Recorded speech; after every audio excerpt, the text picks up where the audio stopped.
Hey, how's it going? So this right here is going to be kind of a deep dive into my regional performance this past weekend. I was posting on my story all weekend, kind of my regional experience a little bit as I went throughout the day. But then as I got more tired, less and less videos kept going out, so I get why it's so hard. But as you guys can see on the screen, this right here is my record for the day. I did not make day two. I went 4-2-3. As you can tell right here in game six, that is when it became impossible for me to make day two. To go day two in the Atlanta Regional, you had to go 6-1 at minimum to make it in. So once I tied that game, at that point my record was 2-2-2. But I came to Atlanta for the experience and to try and get better at the game. So I played it out for the next three rounds. Won the next round, then I tied again, and then won the last round. Thereby giving me a 4-2-3 record, which technically would have made me 5-2 point wise because you get so many points for every win and for every tie and no points for losses. So that put me in the top 1,024 specifically. And when I looked at the leaderboard this morning, I'm 716 out of 2,684 players in the Masters division. But kind of a little nitty gritty breakdown of the games. So the first game was Polt Nor. He did not get set up at all. Guy was from out of New Jersey. He said he'd been playing for a while, but literally kept dead handing. Game one, I remember, I think he started like he had two Pokemon on the board. I got set up turn two and just went to town. Game two, he put Blood Marsh Luna in the active, which has a 3 retreat cost, and could not get it out of the active. So I got set up and just started doing what I wanted to do. Game three, honestly, was probably my favorite game of the entire day. I played against a guy by the name of Thomas Cobbs, who actually, coming to find out, is legally blind and can still play Pokemon, which is crazy. He can see. I asked him exactly how he played, and he was like, "Oh, I can see the colors of like the cards." So it was a genuinely like fun game. He said been playing Pokemon for the last 20 years. So that was a really cool experience. And the fact that he's like, oh yeah, I have my entire deck memorized. And I memorized and visualized in my brain the board state, which was mind blowing to me. But thank you, Thomas. That was a great time. I had so much fun. Game after that, I got matched up against Ian Vietz. I hope I pronounced your last name right. But when I looked up Ian on Limitless, I'll pull him back up. Pokemon. Ian said that he had been playing since 2009. So he'd been playing for the last 10 years. He was 19. Some of his recent performances go all the way back to 2022. He was 80th in the North America International Championship. Excuse me. In that year, apparently, he qualified for Worlds, finishing 195th.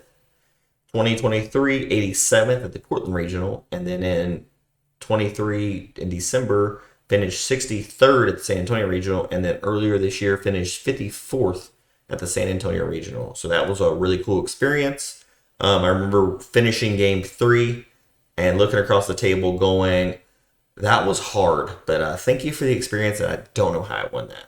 But Ian wound up going 5-3-1. So Ian missed day two by one game.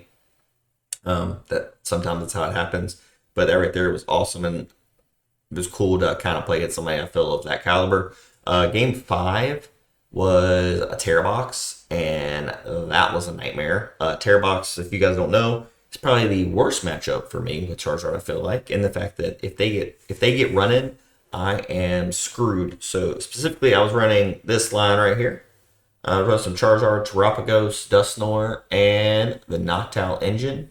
So that right there was fun. The deck was firing. I didn't realize that with the deck, if you could get it set up and you get running, no one can stop you.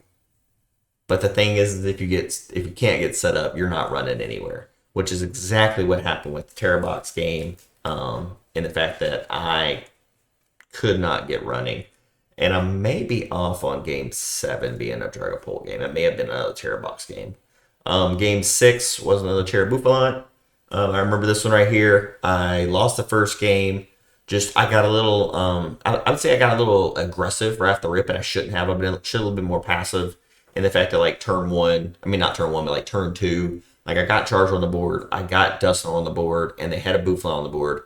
And instead of blowing up my Dusknoir and taking a knockout from them, I should have been a little bit more passive with that, and the fact that I should have just done some damage and then next turn done the knockout, because that actually went up biting me in the butt a little bit later, because I Dusknoired to kill the Boufflant, which if you guys don't know, Boufflant, if there's two of them on the board and they're colorless, the any colorless Pokemon takes 60 less damage.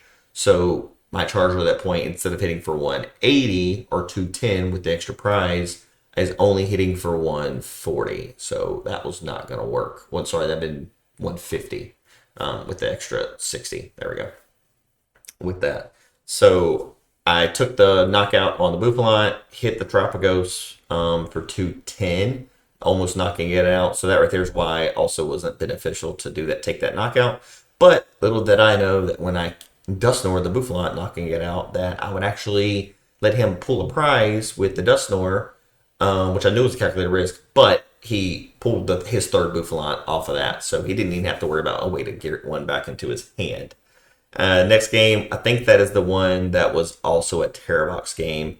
I did win that one, whether it was Pull or Terranor or Terra Box. We did win that game. That one I remember, I think, was just the fact that they could not get set up, and I just had answers for their stuff early on. So I went 1-1 versus Terrabox, which I was happy about.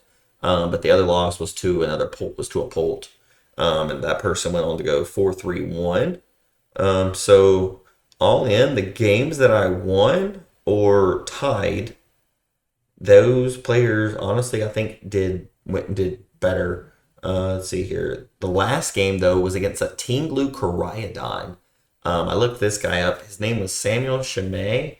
Me and him kind of basically just played for fun. He's like, hey, he's like, I already have like my World's Invite. I'm just playing for fun, and this is just kind of something I was just cooking up. So I was like, hey, cool on you, dude.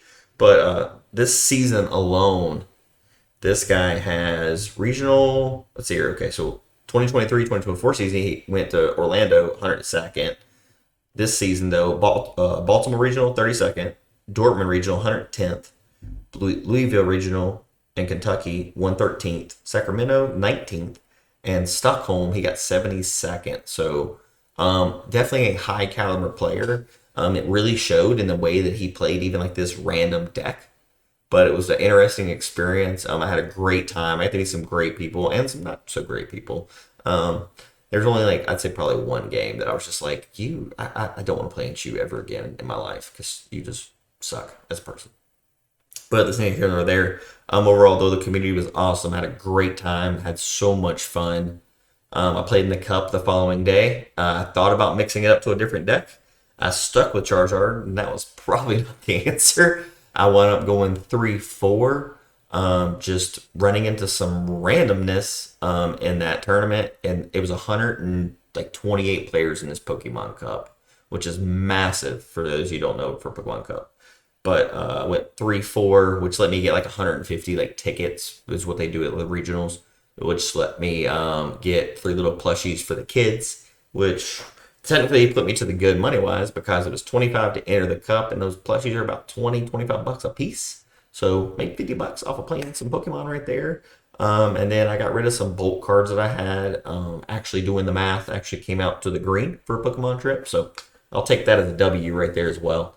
But this right here, it was my first regional experience. I can't wait to do another one whenever the wife will let me. But we have 3 little boys here at the house, and unfortunately they're not old enough yet to fully play and fully understand concepts of the game. But once they are, and if they're still interested in Pokemon, I'll definitely keep doing that and let them go with me and have some fun, because it was really cool kind of to see some of the younger players, like in that juniors and seniors division, their thought process, even at that age. And you're talking about like, you've got some 9 and 10-year-olds that are just already understanding like this level of gameplay, and they're watching them. Oh yeah, if I do this and this, then I can do this. And like, even like before the regional even started on Friday, when I checked in, I met this kid named Arlo out of Canada, and he was 11, and me and him were actually playing, and it was just crazy to see how he's thinking. And he's like, oh, actually, I wouldn't have done that because of this. And just to hear an 11-year-old have that kind of reasoning skill was really cool. So it's interesting to see the Pokemon community, get to meet a lot of people in the community, have some great conversations, and just some great interactions, and see that caliber of play just from that low level all the way up to the highest level. But yeah, so this is the TCG Lounge. This is my new YouTube channel. I hope you guys like it. Like the video, please comment if anything you want to see from me or any questions you have about kind of Pokemon. Say you've got kids or something and you don't know anything about the game. How can you get them into it? Or, hey, what about this and this? And any question you guys got, just drop them in the comments. And it doesn't cost you anything. Please, please, please subscribe to the channel. Let's get this channel rolling and let's get out there and have fun and play some Pokemon in the TCG Lounge. Until next time, peace. I'm out.